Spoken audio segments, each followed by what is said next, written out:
Առաջին լրատվականը շարունակում է աշխատանքը, բարև ձեզ։ Շարունակվող կորոնապատերազմի և պատվաստումների շուրջ զրուցել եմ Երևանի քաղաքային էնդոկրին դիսպանսերի տնօրեն, շաքարային դիաբետի հայկական ասոցիացիայի փոխնախագահ Անուշ Բունյաթյանի հետ, ում սիրով ողջունում եմ։ Բարև ձեզ տիկին Բունյաթյան։ Բարև ձեզ։ Որքան մենք ավելի շատ ենք փորձում ճանաչել COVID-ին, այնքան տպավորություն է, թե նրա դեմ պայքարը դժվարանում է, ինչից է։ Գիտեք ինչից է, որ երևի թե բնակչության կողմից չկա ճիշտ ընկալում պատվաստումների նկատմամբ։ Չէ՞ որ պատվաստումները դեռ շատ վաղուց են եղել եւ եղել են շատ լուրջ հիվանդությունների կանխարգելման համար։ Սկսած շատ հին ժամանակահատվածներից մարդիկ ունեին պատվաստանյութեր ծաղիկի հանդեպ, տիֆի հանդեպ, ունեն այժմ փայտացման հանդեպ եւ այլն եւ այլն։ Այսինքն դա անհրաժեշտ է եղել կանխելու հիվանդությունը։ Եվ եթե մարդիկ ունեն ճիշտ ինֆորմացիա, ճիշտ ինֆորմացված են, ապա նրանք կհասկանան, որ կան ուրեմն դեպքեր, երբ բացի դեպքերից պետք է յուրաքանչյուր մարդ իհարկե պատվաստման հանդեպ լինի ճիշտ ընկալված, այսինքն ինքը պետք է ճիշտ իմանա, թե պատվաստումը ինչու համար է կատարում, բայց կան հիվանդություններ, որի դեպքում պատվաստումը ոչ թե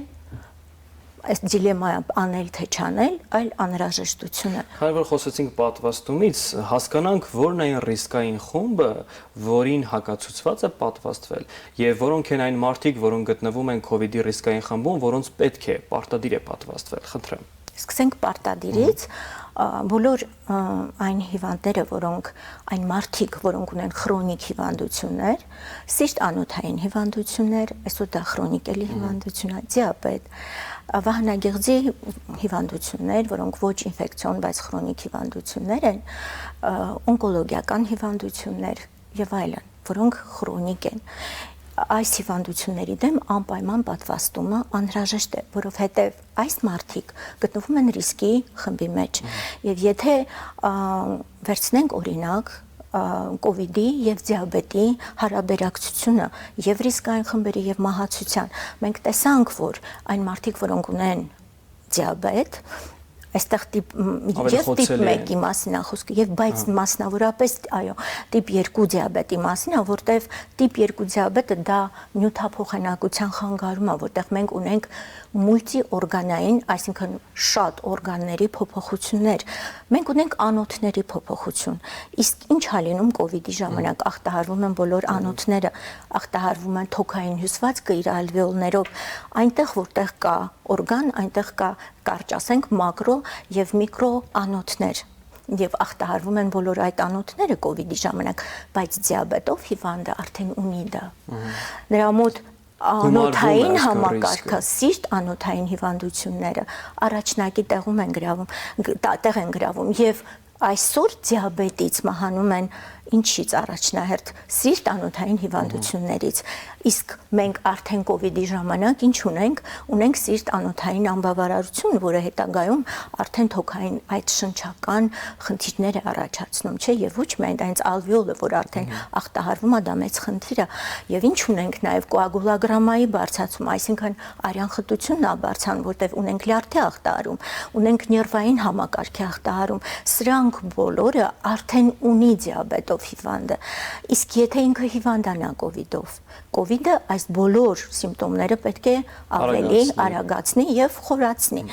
Իսկ երբ որ մարդը արդեն գիտի դա, ինֆորմացված է եւ շատ անհրաժեշտ եմ համարում, որ յուրաքանչյուր բժիշկ այսօր տեղում աշխատի հիվանդի հետ։ Ուրեմն ինքը կհասկանա այդ վտանգը եւ անպայման կպատվաստվի։ Տեսեք, նման մարդիկ, որոնք ձեր նշած հիվանդություններն ունեն, գիտեն, որ իրապես ռիսկային խմբում են գտնվում COVID-ի վարակվելու պարագայում, հիմա կանգնած են մեկ այլ հարցի խնդրի առջև պատվաստվելուց հետո, արդյոք այդ ռիսկերը կարող են շատանալ կամ կարող է ռիսկային լինել դա իրենց համար։ Այսինքն հստակ այն բացատրությունը, որ այս հիվանդություն կրող մարդկանց համար պատվաստումը անվտանգ է, դեռևս չկա։ Այսինքն լիազոր մարդիկ չեն կարողանում, բժիշկները նույնիսկ այդ լիազորությունը չեն կարողանում տալ։ Դրա համար ինչ են անում, հետազոտություն են արդյոք նշանակում, որն է ճիշտ տարբերակը։ Նախ ասեմ ձեզ, որ այսօր արդեն կան տվյալներ, որոնք խոսել են 2-3 անգամ դիաբետով հիվանդի մոտ COVID-ի մահացությունը ավելի շատ է, քան այն մարդու մոտ, որը դիաբետ չունի։ Եվ դուք ասում եք, որ որտեղից իմանան, որ այդ պատվաստումից հետո հենց նրանից, որ այսօր կան արդեն տպագրված տվյալներ, կան մասնագետների կարծիքներ, որոնք հսկել են հիվանդներին, որոնք հավաքել են ինֆորմացիաներ եւ կատարվել են այո արդեն որոշակի ուսումնասիրություններ, որոնք հաստատ կամորեն ասում են այդ մասին, որ այո, պատվաստումը անհրաժեշտ է եւ մանավանդ քրոնիկ հիվանդություններ ունեցող մարդկանց հետ կապված այն դժվարությունների եւ այն ախտանիշների, որոնք նրանք դեռ ինչ պիտի լինի։ Տեսեք, մարդիկ, որոնք ունեն դիաբետ, չէ՞։ Իրենք քնած ժամանակ ունեն ապնոե։ Դա հասարակ բան չի։ Ուղղակի դա ճշմարտություն է, վատ են շնչում։ Դուք պատկերացնում եք, եթե իրենց ալվեոլները ախտահարվեն ալվեոլները, ինչ կարող առաջանալ շնչառության կանգ, որովհետև տիպ 2 դիաբետը մասնավորապես ինքը ուրեմն գեր մարդկանց հիվանդություն է, երբ որ մենք ասում ենք տիպ 2 հիվանդություն, մենք ունենք արդեն ավելցուկային քաշ, իսկ ավելցուկային քաշ արդեն հիվանդություն է։ Ինքը մի քանի օրգան համակարգերի հիվանդություն է, որը ես նշեցի, սկսած նյարվային համակարգից, սկսած մակարդելությունում, ինքը պետք է գնա դա անի, որտեվ եթե չանի, սա խորանալու է։ Բայց ներողություն անելուց առաջ պարտադիր է որոշ հիվանդության դեպքում հետազոտություն, որտեվ մենք տեսնում ենք մեր հանրության շրջանում այդ հետազոտությունը կարծես թե այդ գիտակցումը չկա եւ մարդիկ գնում են պարզապես ջերմություն չունենք, պատվաստվում են եւ այլն։ Այո, դուք շատ ճիշտ եք, անպայման պետք է հետազոտվել եւ այստեղ նույնպես բժիշկը, որը հսկում է այդ տվյալ հիվանդին, անելիք ունի։ Այսինքն, բժիշկը ինքը գիտի այդ հիվանդին, դա թող լինի ընտանեկան բժիշկ, թերապևտ, էնդոկրին ներզատաբան, կապ չունի։ Ինքը իմանալով, որ այդ հիվանդը գնալու է յուրաքան պարտադիր չի, բոլորը պիտի գնան, չէ՞։ Հիմա ռիսկային գոտում, այո, առավել եւս, ուրեմն ինքը պիտի խոսի հիվանդի հետ։ Ինչա պետք դիաբետով հիվանդին, որ նախքան գնալը պատվաստման։ Տալ ընդհանուր արյան անալիզ, որտեղ մենք կտեսնենք ինքը ունի բորբոքային խնդիր, թե չէ։ Դա միայն ներողություն դիաբետով հիվանդներին է վերաբերում։ Բոլորին, բորբոքային process չպետք է լինի։ Չպետք է լինի ORV վերին շնչական օր մենք խոսեցինք այդ մասին։ Չպետք է լինի արյան մակարդելիության բարձրացում։ Կոնկրետ դիաբետով հիվանդների համար պետք է լինի շաքարի լավ թվեր եւ այդ թվերը չպետք է լինի 1 օրվա ընթացքում։ Գոնե 1 շաբաթվա մեջ, որտեղ կա մի տեստ, որը կարելի է անել տվյալ դեպքում որոշելու համար 3 ամսվա տվյալը, բայց կարող է մարդը ֆինանսական այդ հնարավորությունը չունի եւ շաբաթվա հսկողությամբ ինքը կարող է այդ տվյալները ունենալով նորմալ գնալ եւ պատվաստվել։ Ինչու մենք չենք ջերմությունը, իհարկե դրանք արդեն կրիտիկ վիճակներ են, որ ընդհանրապես չպետք է գնան եւ կա մի հատ մի ցուցանիշ եւս, որը էլի ճիշտ կլիներ անել, բայց մակարդելիության տվյալները ֆիբրինոգենով նույնպես կխոսեն այն մասին, թե մակարդելիությունը բարձր է, թե ցածր, որը պետք է լինի նորմալ թվերի վրա։ Ինչպես նաև կա դեդիմեր հասկացողությունը, որը օրգանիզմում որոշում է տրոմբի առաջացման նախասիրությունը, այսպես թե ինչքանով օրգանիզմի այդ սիստեման արյան ընդունակ է տրոմբի առաջացման համար։ Այսինքն այն ինֆորմացիան, որ ցանկացած մարդ նույնիսկ առողջապահական համակարգն է, հա, այդ մասին խոսում, եթե չունի օրինակ ալերգիկ ռեակցիաներ, կարող է գնալ եւ առանց որը ստուգման պատվաստել։ Դա հիմա սխալ մոտեցում է, այսինքն յուրաքանչյուր անձ, ով նաեւ մտածում է իր առողջության մասին, պետք է որոշակի հետազոտություն անցնի, նոր գնա։ Կապ չունի ինքը ունի այն հիվանդությունները, որոնց մասին դուք խոսեցիք, թե ոչ։ Ես դա եմ ուզում հասկանալ։ Տեսեք, մենք այսօր ունենք մարդիկ, որոնք գնացել են պատվաստվելու, բայց չեն արել ոչ մի հետազոտություն։ Կոնկրետ այստեղ հարցը, թե ինչքանով մարդը վստահ է իր առողջության, չէ՞ որ մարդը պետք է նաև հանգիստ լինի իրենով, որ ինքը առողջ է։ Ինքը չի կարա վերցնի ու գնա իմ կարծիքով, թեթև այն ինչ որ ես ասեցի, գոնե կարելի անի, կարող է անել յուրաքանչյուր մարդ։ իսկ մանավանդ քրոնիկ հիվանդություններով ունեցող հիվանդները առանձնապես պետք է չի խանգարի մտնել պոլիկլինիկա եւ այն հետազոտությունները, որ ես ասեցի, անի, իհարկե եղել են դեպքեր, որ իրեն գնացել են իրենց կամքով առանց հետազոտությունները արել են։ Շատ լավ է, որ վերջացել է լավ, բայց կոնկրետ բժշկի պարտականությունը երևի եւ մարդու էլ իր հանդեպ պարտավորությունը, որ գոնե այն փոքրիկ անվճար անալիզները, որոնք պոլիկլինիկան կարա ապահովի իր համար, ինքը անի նոր գնա պատվաստման։ Կարծում եմ, որ դա ավելի ճիշտ պայմաններ կստեղծի իր հետագա եւ հետո դուք հարցրեցիք նաեւ հետոյի մասին, հա? Տեսեք, ինքը ես որպես էնդոկրինոլոգ ասեմ, որ իմ սֆերայում գնաց, պատվաստվեց, պատվաստումը պատվաստումից հետո կարող առաջանալ փոքրիկ ստրեսային վիճակ, չէ՞։ Ինքը արդեն կովիդը, երբ որ հիվանդանում են մեծ ստրեսային վիճակը, մանավանդ այս հիվանդությունների ժամանակ, եթե չունես ոչ մի քրոնիկ հիվանդ, էլի ստրեսային է պատվաստումից հետո, իսկ ունեցողի համար ավելի մի քիչ շատ եւ հսկողությունն է պետք կարգավորել ավելի բարձր մակարդակով։ Ինչա պետք անել։ Իսկ հետ ներողություն, հետ պատվաստված վիճակում կրկին հսկողություն է պետք։ Այո, մի քանի օր անպայման։ Ինչա պետք անել։ Օրինակ մարդը շաքար ունի կամ գիպերտիրոզ ունի, չէ՞։ Անպայման ինքը կարող է գալ տուն, առաջ օրը կամ երկրորդ օրվանից իր մոտ սկսի որոշակի սիմպտոմներ շատ թուլացած, որը բնորոշ է տվյալ հիվանդությանը,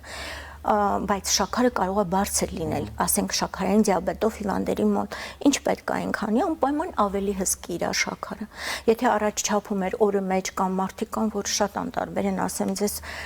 դրա համար կան դպրոցներ, որտեղ սովորացնում ենք մենք իրենց, որ դիաբետը շատ դժվար հիվանդություն է եւ պետք է հսկել։ Այսինքն այս օրերի ընթացքում ինքը պետք է հսկողությունը ավելի կանոնավորված անի, շաքարը ավելի կանոնավոր չափի, եթե բարձր է շաքարը, բժշկի հետ անպայման կապի մեջ լինի, եթե ինսուլին է ստանում, երբեք ինսուլինը չհանի, այլ եթե բարձր է, էլի բժշկի հետ, եթե ինքը ուսուցում անցած հիվանդ չի, որտեղ ուսուցանված հիվանդը գիտի ինչ կամ բարձրացնի ինսուլինը։ Հիմա տեսեք, ձեր ասածը բավական մեծ մարդկային,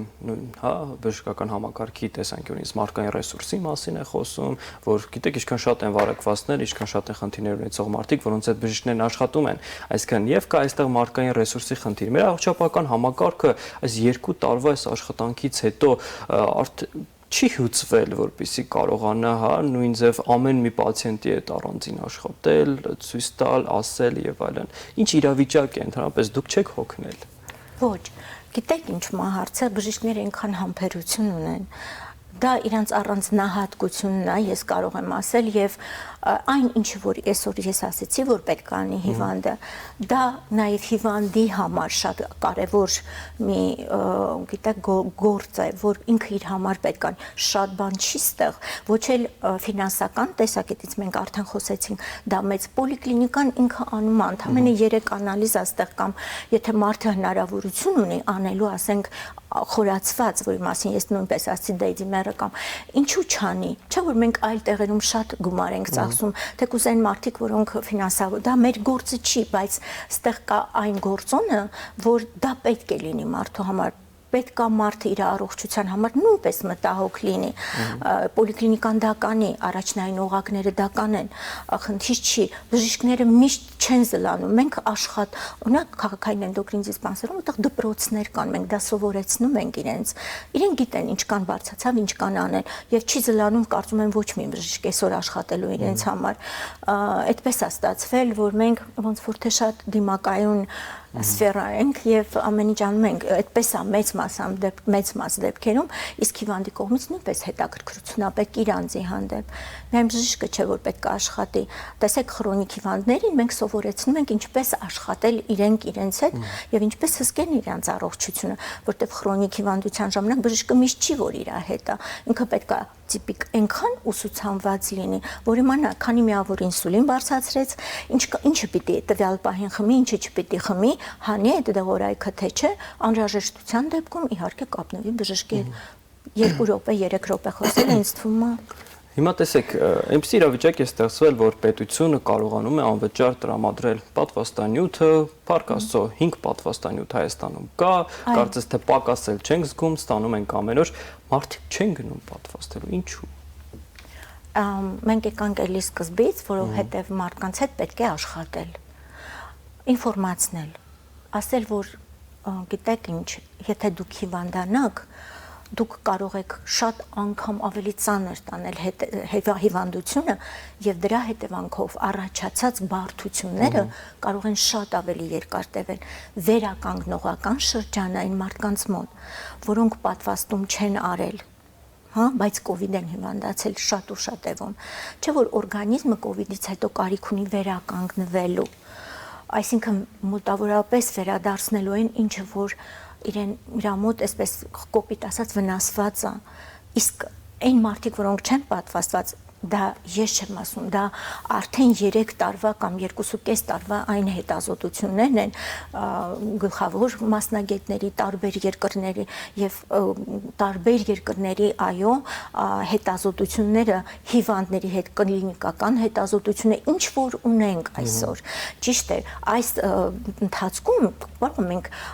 շատ չունենք հետա բայց չէ որ արված են արդեն այդ հետազոտությունները եւ բավականաչափ եւ պլյուս այն ինֆորմացիան որ մենք պետք է այսպես ժամանակ առ ժամանակ ինֆորմացնենք մեր բնակչությանը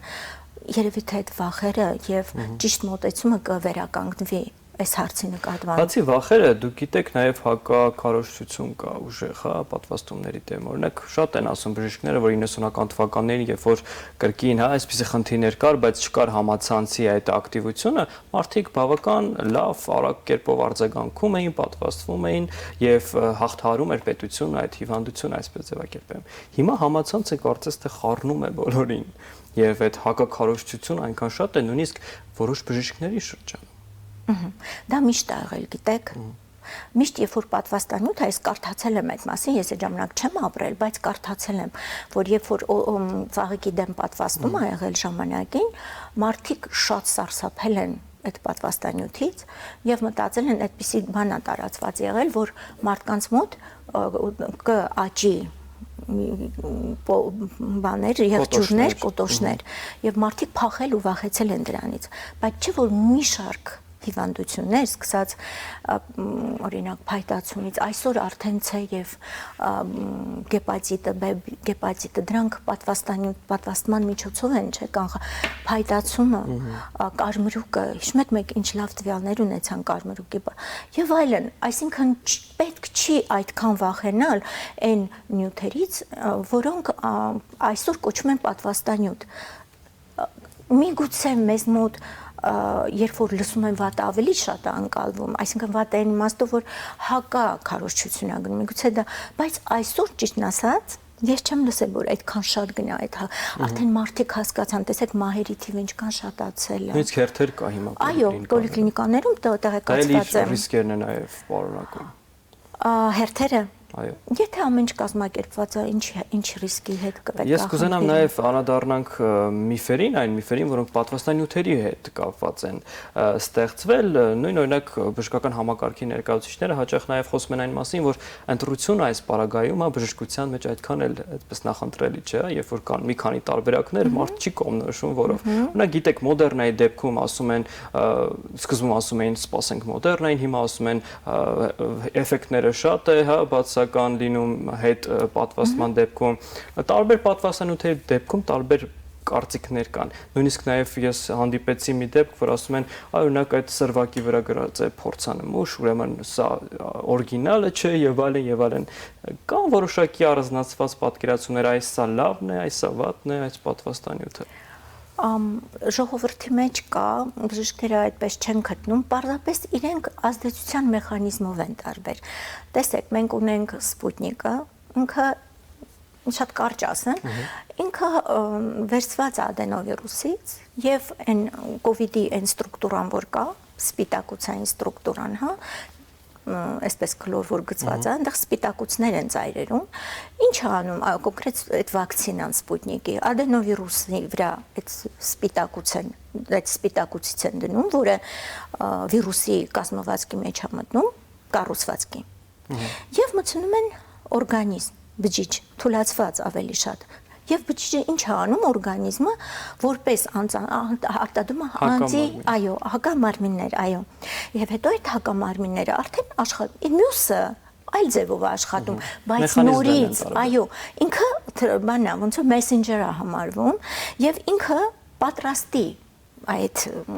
հակամարմիններն է, այնտեղ մի քիչ բարդ է, բայց արդեն կա պատրաստի հակամարմիններ, ոնց որ ինքը messenger-ություն անում էլի, դա բերում է այդ պատրաստի հակամարմինները, այսինքն այստեղ ես չեմ կարող այդքան տեղեկացված չեմ, որ ասենք ինչ կարող է, տարբեր երկրներում կարող են լինել որոշակի բարդություններ կապված, 1-2 ինչից չի լինում այդ բարդությունները, ճիշտ է։ Սովորական դեղահաբից է։ Այո, կարող են լինել, բայց ասել նրանք նույն մեխանիզմով են գործում։ Նրանք նույն բանն են անում, հակամարմին են տալիս, որ մարդը հիվանդանալուց այդ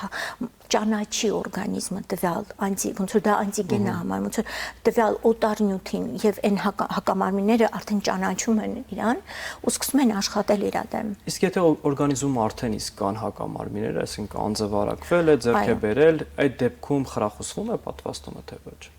Այո, եթե ինքը հիվանդացել է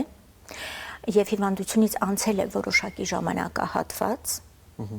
ժամանակահատվածը ես կոնկրետ չեմ կարող ասել, ինֆեկցիոնիստ չեմ, բայց կարծում եմ, որ 3 ամիս կամ 4, եթե այդ հակամարմինները, որոնք առաջացել են հիվանդության ժամանակ, դրանք այդքան չեն մնում կամ այդքան բավարար չեն, որ կովիդի ժամանակ նորից կարողանան ճիշտ պայքարել հիվանդության դեմ, ավելի ճիշտը պատվաստվելն է։ Եվ նաև ամփոփելով Տիկին Բունյաթյան, դուք գիտեք, մահերը Հայաստանում շատ շատացել են, օրինակ, եթե համեմատում ենք Վրաստանի հետ, այնտեղ դեպքերի թիվը շատ ավելի շատ է, քան Հայաստանում, բայց մահերը քիչ են։ Սա ինչից է գալիս, հա։ Ասեմ ձեզ, որ մի քիչ իմ կարծիքով Երիտասարդացել է հիվանդությունը։ Ինձ թվում է, բացի դրանից կարող է եւ մի փոքր երիտասարդացել է, որտեվ այս տիպը, որ երկրորդ ուղեը որ եկավ, այդ ալիքը նա ինքը մի քիչ ավելի երիտասարդներին էլ է խփում,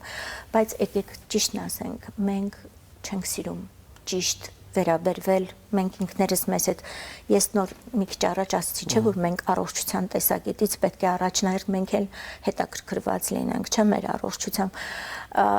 ինձ թվում է, որ մենք ճիշտ չենք պահպանում կանոնները մեր այս վիճակի համար, կորոնավիրուսի դեպքում, մենք մեկ հագնում ենք, մենք լվանում ենք կամ չենք պահպանում են տարածությունը, որ պետք է անպայման պահպանել։ Ես տեսել եմ, որ այսօր շատ տեղերում նույնիսկ որտեղ վտանգավոր չեմ ասում, բաց տարածքներում, բայց փակ տարածքներում էլ շատ դեպքերում տեսել եմ, որ չի պահպանվում այդ, բայց դիմակը անհրաժեշտ է, որպեսզի ինչ-որ տարածություն պահպանվի, եթե չի պահպանվում, ապա դիմակը ինքը օգնում է, որ հիվանդից կամ քեզանից դեպի հիվանդը չանցնի դա, այսինքն դա պետք է լինի պարտադիր, ձեռքերի օդափոխումը, ճիշտ իրեն պահելը, ճիշտ սնունդ օգտագործելը, չգիրանալը, գիտեք, այնքան կարևոր է։ Սրանք իրար հետ միասնական բաներ են, որ պետք է, երբ որ մարդը տանը նստած, ասենք, ասում է, ինքը հիվանդ է, չէ, կովիդով, ու քրոնիկ հիվանդ է, ես ավելի շատ կարող եմ դրա մասին, դիաբետ ունի, տիպ 2 դիաբետ ունի, չնայած տիպ 1 ավելի ծանր է ընթանում, դա երեխաների եւ մինչեւ 35 տարեկանների հիվանդությունը, աուտոիմուն հիվանդությունը, ոնց որ վահանագեղձին է, ոնց որ դիաբետը, մյուս տիպը, երկրորդը։ Տեսեք, ինքը տանը նստած է, թե ինքը չի քայլում, թեկուզ տեղում, ասում են, բա մաքրոտ, եթե պատուհանը կարելի է բացել, եթե ինքը բժշկի հետ կապվածություն չունի, եթե ինքը նստած տեղ անընդհատ գնում է դեպի սառնարան, բացում է, որտեղ նստած մարդը ավելի շատ է, չէ՞ դա անում, տանը նստած չպիտի անի։ Այսինքն ինքը պիտի պատրաստված լինի եւ այստեղ կարևորը տեսեք քրոնիկ հիվանդությունների համար ելի եմ ասում այն դասընթացները, որը պարտադիր է յուրաքանչյուր քրոնիկ հիվանդություն ունեցող հիվանդի համար։ Դրանք հատուկ դասընթացներ են, որոնք մշակված են համաշխարհային առողջապահության համաշխարհային կազմակերպության կողմից։ Այս բոլորը պետք է արվի հիվանդի կողմից, պետք է պահպանվի ավելի խիստ։ Չի բացառվում, որ պահպանելուց հետո էլ մարդը, ես ունեցել եմ այդպիսի հիվանդներ, բայց այստեղ, տեսեք, ունեցել եմ հիվանդներ, որոնք դիաբետ են ունեցել եւ մահացել են կովիդից։ Ինձ մոտ այդպիսի 4 հիվանդ կա, բայց այդ հիվանդները ավելի անտարբեր են եղել իրանց առողջության հանդեպ, քան թե այն հիվանդները, որոնք ասել եւ մեր ասածն են արել եւ մասնակցել են այն բոլոր պարապմունքներին, որը մեզ մոտ կազմակերպվել է եւ գիտեք ինչ ուշ են դիմել բժշկին բոլոր այդ 3-4-ը, այո, երբ որ արդեն թոքային խնդիրներ կան, այդ ալվեոլի, տեսնում եք այնտեղ վիրուսային թոքաբոր բատակություն եւ կարող է բակտերիալ ֆլորա միանալ, արդեն ծանրանան վիճակը։ Դա համար պետք է հենց առաջի օրից բոլոր դժվար հիվանդություն է, չէ՞։ Մենք է պետք է դա ավելի ոչ թե գցենք ականջի ետև, այլ ավելի ուշադիր լինենք սեփական օրգանիզմի մասին։ Շնորհակալ եմ հարցազրույցի համար եւ խորհուրդների։ Հիշեցնեմ, զրուցում էի Երևանի քաղաքային էնդոկրին դիսպանսերի տնօրեն, շաքարային դիաբետի հայկական ասոցիացիայի փոխնախագահ Անուշ Բունյաթյանի հետ։ Իրադարձություններին շարունակեք հետևել առաջին լրատվականի եթերում։